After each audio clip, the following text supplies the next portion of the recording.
Hello,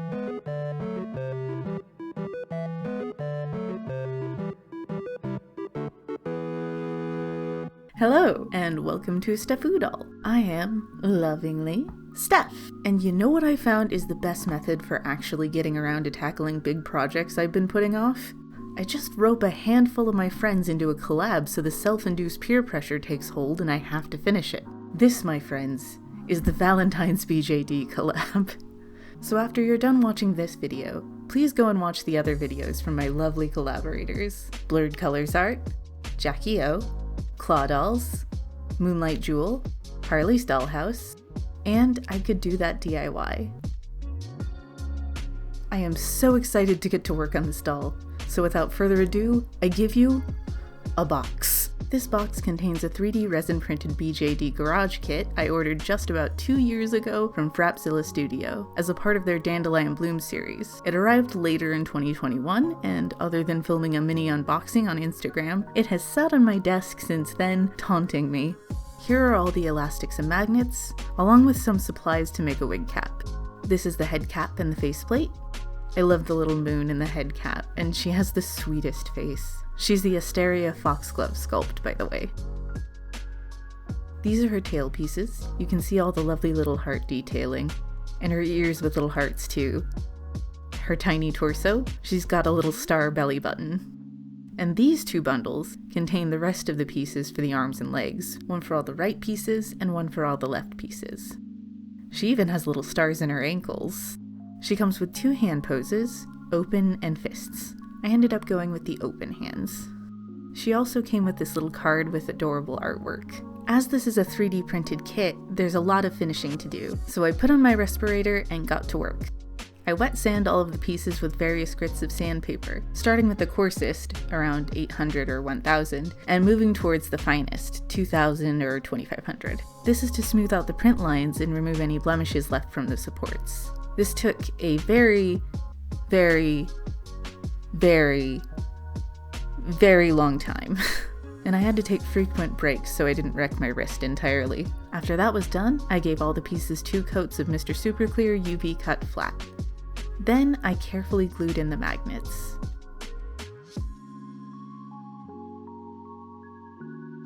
There was a moment I thought I lost a couple of the smaller ones, but it turns out that at some point when my glasses fell off, the magnets had stuck to the side of my frames. I also, for the first time ever, glued in a magnet the wrong way around, which sent my anxiety through the roof.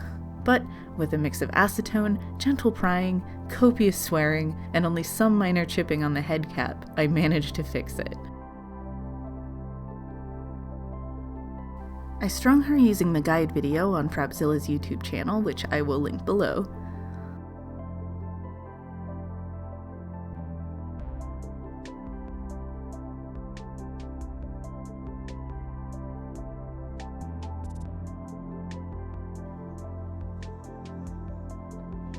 Oh, it's not gonna work.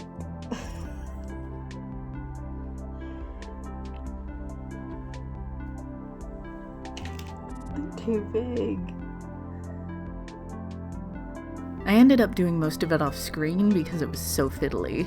But here is a photo. To plan my face up, I decided to dust off my tablet and drew over the photo in Clip Studio Paint. I settled on a red, gold, and white color scheme. For this face up, I had to bust out the highest magnification lenses I have. I ended up staying pretty close to my original sketch, though I decided not to add the gold dots to her cheeks.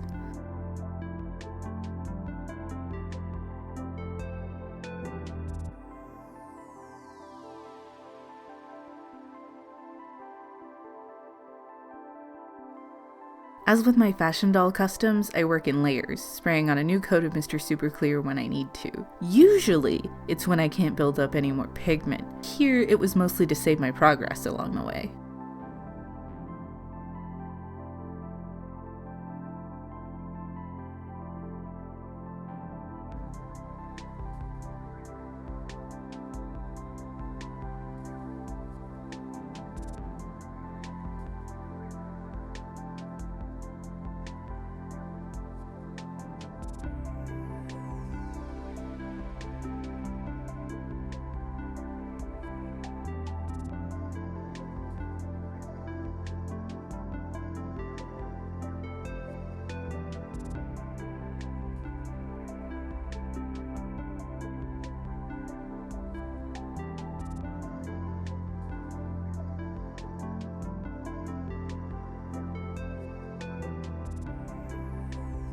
Resin is a very different animal than vinyl, even the harder vinyl, because there is zero give.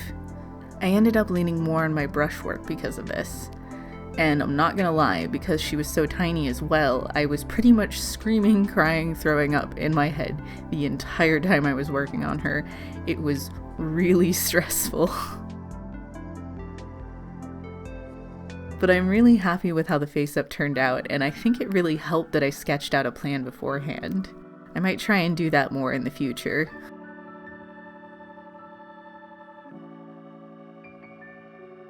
Wig time.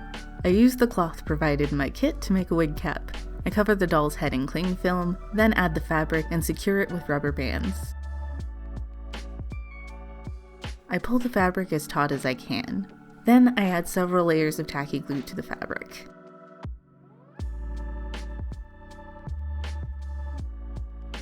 I leave it overnight to make sure it's completely dry.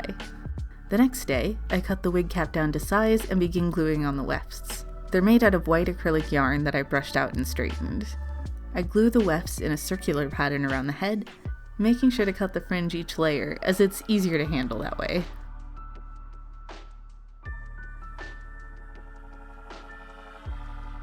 Once I get to the top, I make 2 parting wefts by wrapping them around cardboard and pressing them with my flat iron. Then I glue them in place. I cut and styled the wig off camera into a bob and let it sit overnight covered in cling film with the ears attached to help the part lay down flat. The next day, I lightly sprayed the wig with hairspray. I added gloss varnish to her lips, her gold eyeshadow, and her tear ducts. I also added gloss to the moon and her head cap. I bought some eyes for her a long while back from Frappzilla Studio as well, which I am thankful for because I'm not sure if I could make eyes that tiny. Elisa over at Moonlight Jewel has this really cool trick to add eyes to a head, and I want to see if I can do it too, so here we go! If only it were that easy in real life. I reattached the faceplate to the body so I didn't have to worry about the stringing anymore, and covered it with a cloth to protect it. I'm not going to blush the body since not a lot of it will be showing in the end, but I wanted to paint her star belly button gold like I did with the moon on her head cap, and I also added a couple of layers of gold sparkle to match her face and ears. Clothing. I used the Requiem Art Designs Looking Glass Lolita pattern for tiny BJDs, but printed it 80% to reduce the size a little bit because she's just that teeny. Then I sewed the collar to the neckline of the bodice, right side to wrong side. Once attached, I flip it over to the right side and press with my iron. I hemmed the sleeves, please ignore the elastic, I ended up not using it in the end, and ran a gathering stitch through the top of the sleeves before sewing them into the bodice. Then I can close the side seams, including the sleeves, and turn everything right side out. I hemmed the skirt off camera. I took this candy heart printed cotton and picked out the hearts I wanted on the skirt. I roughly cut them out for now. Then I add hem tape to the back of the pieces, making sure the heart is covered completely.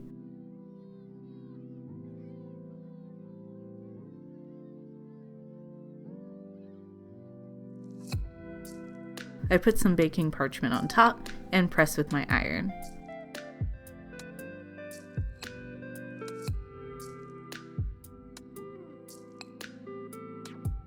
Once cool, I can trim the hearts down to size. I place them where I want to be on the skirt piece, cover with baking parchment again, and press.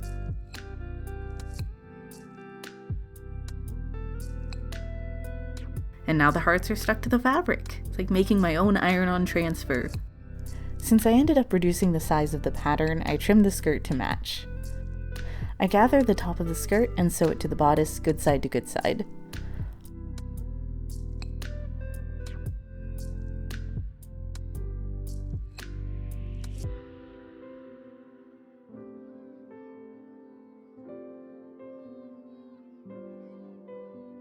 Off camera, I finished the back and added snap closures, as well as a few details like little buttons, hearts on the collar, and some lace trim to the hem. And here's what I ended up with. I decided I wanted to add a little more gold to the bottom of her dress to balance out the buttons. So I cut this gold heart trim apart into individual hearts and glued them on in between the candy hearts.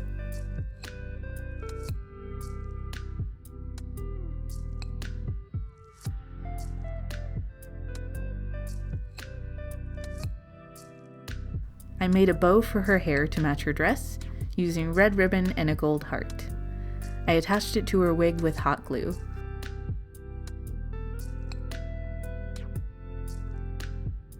I was really lucky that I had an old Kelly doll in my stash that I got from a charity shop a couple of years ago.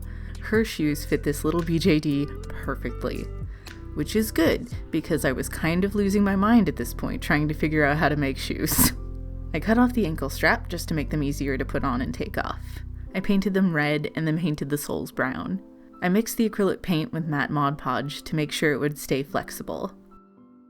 I made the bows gold and colored the centers of the bows to match the hearts on her dress collar.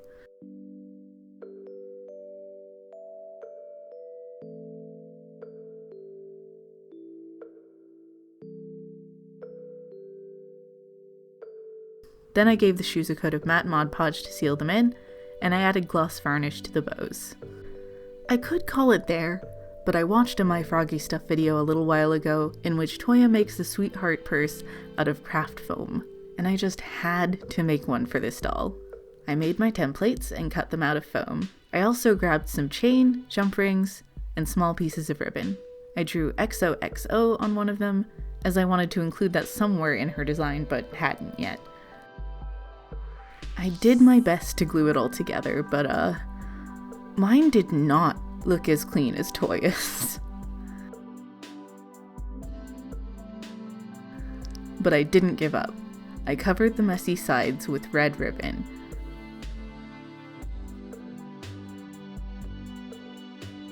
But then the hearts didn't look right, so I cut out 2 more from foam to cover the old ones.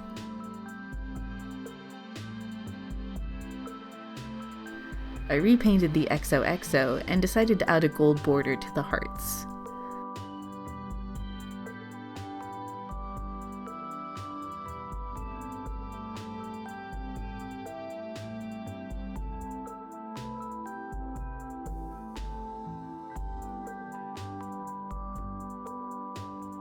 As a final touch, I glued in some gold ribbon roses left over from when I made Aurelia. And with that, I took the bag from hot mess to haute couture. I am sorry about that pun. I thought it was funny.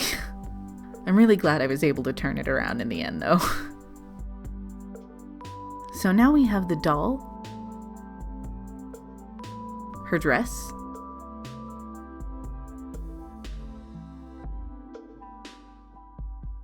I also made her some little bloomers, her shoes,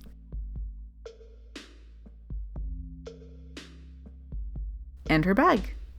All that's left to do is get her dressed, and she's done. I've decided to call her Valentine for obvious reasons.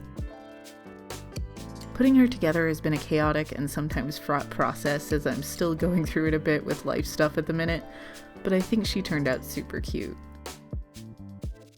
What do you think of Valentine? And do you celebrate Valentine's Day? I've never really placed much importance on it since my birthday is just 2 days after, but I have come to appreciate the lovecore aesthetic lately. Can you tell? And would you like to see me customize more BJDs? Or maybe even figure out how to model my own? Claudia from Claudoll, who is an absolute sweetheart by the way, very kindly sent me her spare 3D resin printer, and I can't wait to set it up and learn how to use it. Thank you so much again, Claudia.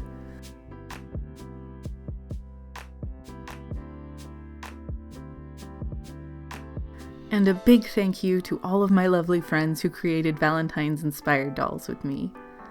BlurredColors Art, JackyOhhh, Claudoll, Moonlight Jewel, Harley's Dollhouse, and I Could Do That DIY. I never would have customized this teeny little BJD without you. So please go and give their videos some love. There will be a full playlist of all the videos linked in the end card. If you liked this video, give it a thumbs up, subscribe if you'd like to see more from me, and click the bell icon and turn on all notifications. It really helps me out a lot.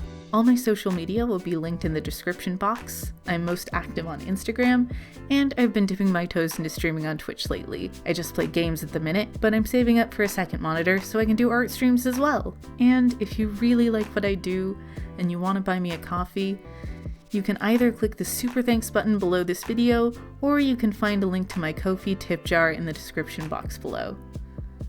And until next time, bye!